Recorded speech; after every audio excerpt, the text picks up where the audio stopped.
विद्युधाम संप्रभाम ऋगपति सिकंदस्थिताम कन्या भीकरवाल खेट विलसद हस्ता विरासेविताम हस्ती चक्रगदा से खेट विष्काम चापम गुणम तर्जनिम बिभ्राणम अनलात्मिकाम दुर्गाम शशिधराम त्रिनेत्राम भजे। जय माता दी। नमस्कार दोस्तों, मेरा नाम है आचार्य पंकज शर्मा। पहले की वीडियो में आपको श्राद्ध पक्ष के बारे में बताया था, लेकिन आज की वीडियो में कल से शुरू होने वाले नवरात्रे, 26 सितंबर से शुरू होने वाले नवरात्रे, अश्विन मास के नवरात्रों के विषय में आपको विस्तृत और सूक्ष्म जानकारियां आपके लिए लेकर के आया हूं। दोस्तों, नवरात्रों को मनाने का, उनकी पूजा विधान का उत्तर भारत में जिस प्रकार नवरात्रों को दशहरा के साथ और रामलीला के साथ जोड़ा जाता है, वो भी अपने आप में एक विशेष विधान है। तो आपको क्या करना है, कौन सी राशि को क्या करना है? 12 राशियां हैं, 12 लग्न हैं लोगों के, अलग अलग प्रकार के, अलग अलग स्थानों में वो रहते हैं और अलग अलग कामों को लेकर के उनकी इच्छाएं रहती हैं। किसी को पैसों को लेकर चिंता है, किसी को परिवार को लेकर के चिंता है, किसी को बच्चों की पढ़ाई को लेकर के चिंता है। तो उन सभी चीजों को मैं एक रूप से संक्षिप्त होकर के माला में पिरो करके आपके सामने लेकर के आया हूं।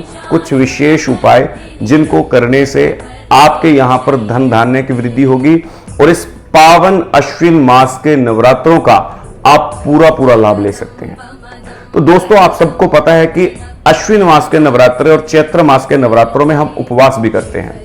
इसका एक साइंटिफिक रीजन भी है, क्योंकि जैसा कि आपको पता है कि चैत्र मास में भी मौसम बदलता है और उसी प्रकार अश्विन मास में भी मौसम बदलता है।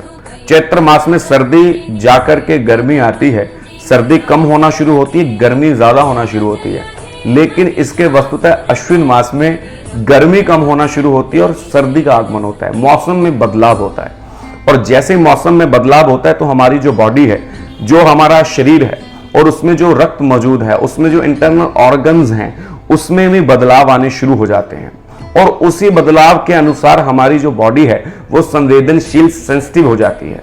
तो वातावरण में मौजूद विषैले कीटाणु, विषैले जीवाणु और भोज्य पदार्थों में मौजूद विषैले जीवाणु, विषैले रोगाणु हमको अपनी चपेट में लेकर के हमको बीमार कर सकते हैं। तो इसीलिए हमारे ऋषि मुनियों ने नवरात्रों का विधान रखा कि इन नवरात्रों में आप लोग पूर्ण रूप से परहेज रखें अन्न का। दूसरा, प्याज, लहसुन इत्यादि का भी आप परहेज रखें, क्योंकि ऐसे मौसम में आयुर्वेद कहता है कि आपको ज्यादा तीखा, ज्यादा मीठा और किसी में भी कोई ज्यादा एलिमेंट हो स्वाद के अनुसार, उसको त्यागना अति आवश्यक है। तो ये तो है साइंटिफिक रीजन की बात। लेकिन अब बात करते हैं अध्यात्म की। श्री राम भगवान रामेश्वरम में, जहां पर उन्होंने शिवलिंग स्थापित किया था, 9 दिन तक मां भगवती की आराधना की थी। अब मुझसे कई लोगों ने सवाल पूछा है कि आचार्य जी, हमें यह बताइए कि नवरात्रों में 9 दिन तो हम मां भगवती की पूजा करते हैं और अंतिम दिन दशहरे में श्री राम का पूजन करके रावण का वध करते हैं, तो उन 9 दिनों में राम जी की पूजा क्यों नहीं करते? तो ये इसलिए है कि रावण कोई साधारण राक्षस नहीं था। उसको मारने के लिए श्री राम को मां भगवती की आराधना करनी आवश्यक थी। तो श्री राम जी भगवती की आराधना 9 दिन तक लगातार कर रहे थे। तो उनको जामावंत ने कहा कि आप जिस दिन भी मां भगवती की आराधना करेंगे, आप माता को 108 कमल अर्पण करेंगे। तो उन्होंने 9 दिन तक लगातार 108 कमल अर्पण किए। लेकिन अंतिम दिन, दशहरे के दिन, श्री राम जी की जो थाली थी पूजा की, उसमें एक कमल निष्कासित था, एक कमल उसमें खंडित था। तो श्री राम जी ने उस कमल को अलग रख दिया।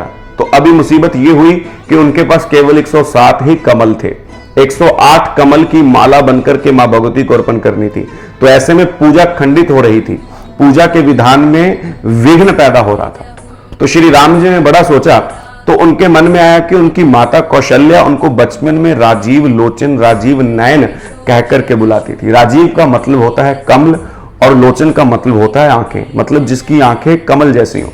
तो श्री राम जी ने सोचा कि मेरी मां मेरी आंखों को कमल का प्रतीकात्मक रूप मानती हैं, कमल का पर्यायवाची मानती हैं, तो क्यों ना मैं अपनी एक आंख मां भगवती को अर्पण करूं। तो जैसे ही उन्होंने अपने तीर से अपनी आंख को निकालने का प्रयत्न किया, तो मां भगवती उनकी सेवा से प्रकट होकर के उनको आशीष देते हुए कहती है कि हे राम, तुझे इस दुनिया में कोई भी नहीं हरा सकता, क्योंकि जिसके मन में ईश्वर के प्रति मां के लिए श्रद्धा है, उसको जीवन में कोई भी पराजित नहीं कर सकता। तो इस प्रकार ये विधान जुड़ा और 10वें दिन दशहरे के दिन श्री राम ने रावण का वध किया। तो उसी प्रकार हम लोगों ने इस 9 दिनों में श्रद्धा, भक्ति, प्रेम और सद्भाव के साथ मां की पूजा करनी है। और हमारे शास्त्रों में, वेदों में मां का मतलब जिस मां ने हमें जन्म दिया वो मां, धरती मां, गौ मां, और उसी के साथ जिसकी हम ज्योति जगाते हैं मां भगवती, शक्तिशाली, शक्ति स्वरूपा मां जगदम्बा, मां अंबा, मां भगवती, उसकी आराधना करनी है। किस प्रकार करनी है? तो अगर मैं 12 राशियों के विषय में बात करूंगा तो वीडियो ज्यादा लंबी हो जाएगी, और अगर मैं अलग अलग लगन के बारे में बात करूंगा तो भी वीडियो ज्यादा लंबी हो जाएगी। तो मैं अपने अनुभव से, अपनी अनुभूति से आपको कुछ उपाय बता रहा हूं। और जैसा कि आप सभी लोगों के जनरल क्वेश्चंस हैं, आप सभी लोगों की जनरल जानकारियां हैं, उसी को लेकर के उपाय हैं।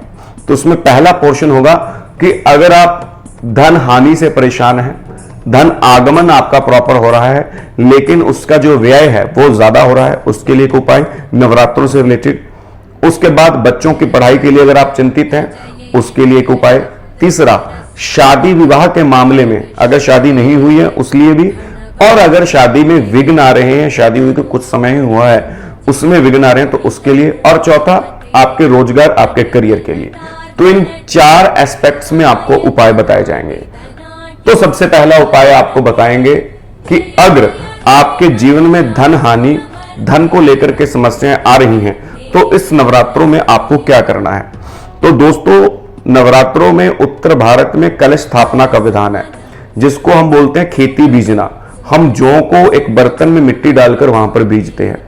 तो आप जो जौ बीजेंगे उस जौ में कुछ तिनके, कुछ दाने इंद्र जौ के डालिए। ध्यान से सुनिएगा, जो खेती बीजते हैं उसमें कुछ दाने इंद्र जौ के डालिए। ऐसा करने से जो इंद्र जौ वहां पर प्रस्फुटित होंगे, उगेंगे, उस इंद्र जौ को आप एक लाल रंग की गुथली में या लाल रंग के कपड़े में बांध करके अगर आप अपनी तिजोरी में रखेंगे तो निश्चित रूप से इस नवरात्रों के बाद दिवाली तक आपको पॉजिटिव रिजल्ट 100% प्राप्त होगा।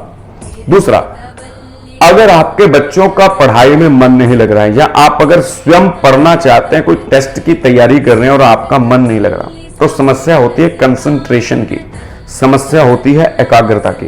तो एकाग्रता को बढ़ाने के लिए दुर्गा सप्तशती, यहां पर 2 प्रकार की सप्तशतियां प्रचलित हैं। कई लोग श्री चमन लाल चमन जी की दुर्गा स्तुति को सप्तशती मान लेते हैं, लेकिन वो दुर्गा स्तुति है। दुर्गा सप्तशती आपको मिलेगी गीता प्रेस गोरखपुर से।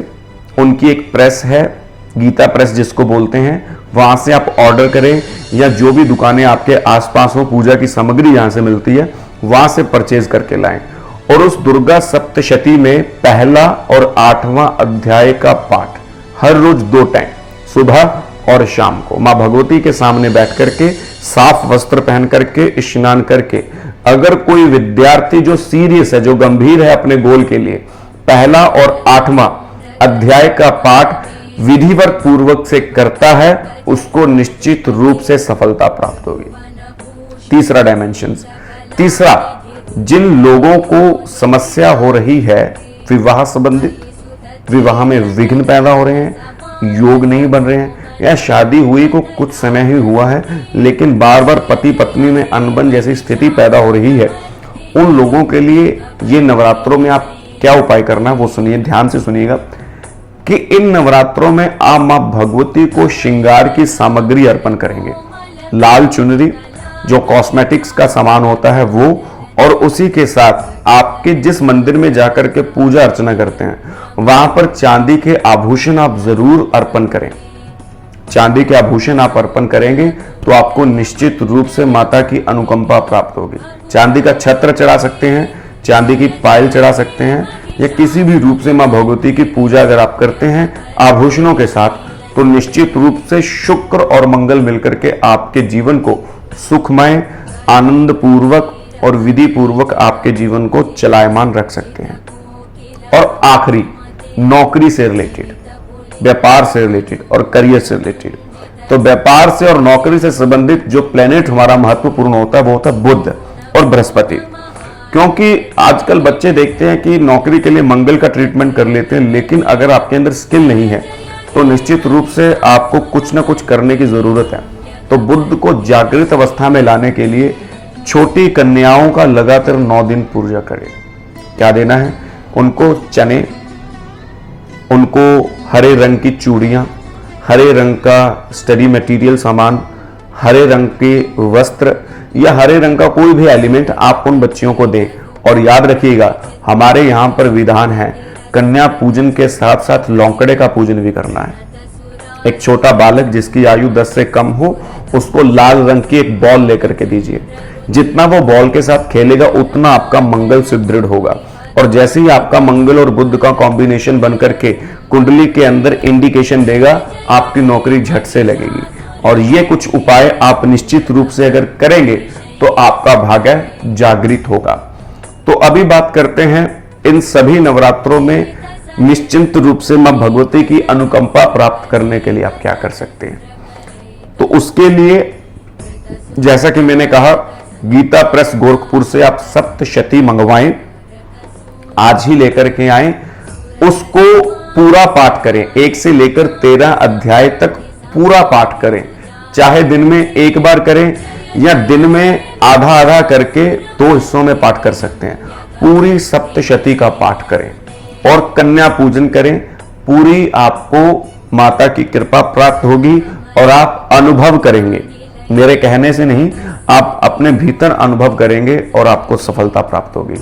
इस वीडियो को ज्यादा से ज्यादा शेयर करें, लाइक करें, सब्सक्राइब करें। यह कहना अंत में जरूरी होता है, लेकिन एक निश्चित रूप से मैं अभी सोचने जा रहा हूं कि इस वीडियो को फेसबुक पर भी अपलोड किया जाएगा और साथ ही साथ यूट्यूब पे भी अपलोड किया जाएगा। जहां भी आपको कंफर्टेबल लगे आप इस वीडियो को देख सकते हैं। रिश्तेदारों के साथ शेयर करें और इस पूरे उपायों को क्लेम करने के लिए, इस पूरे उपाय को क्लेम करने के लिए, देखिए ज्योतिष आपको बता देता है, एस्ट्रोलॉजर आपको बता देता है, लेकिन उसको क्लेम करने के लिए हमको कुछ एफर्ट करने पड़ते हैं। तो उसको क्लेम करने के लिए आपको क्या करना है, आपको 50 रुपए का हरा चारा, कोई भी उपाय अगर आप करना चाह रहे हैं तो डेली के 50 रुपीज, 50 रुपए आप अलग से रखिए और अंतिम दिवस या बीच में जब भी आपको समय मिले वो 50 रुपए का हरा चारा आप गायों को खिलाएंगे अपने हाथों से जाकर के। ये इसको क्लेम करने की विधि है। जय माता दी, नमस्कार।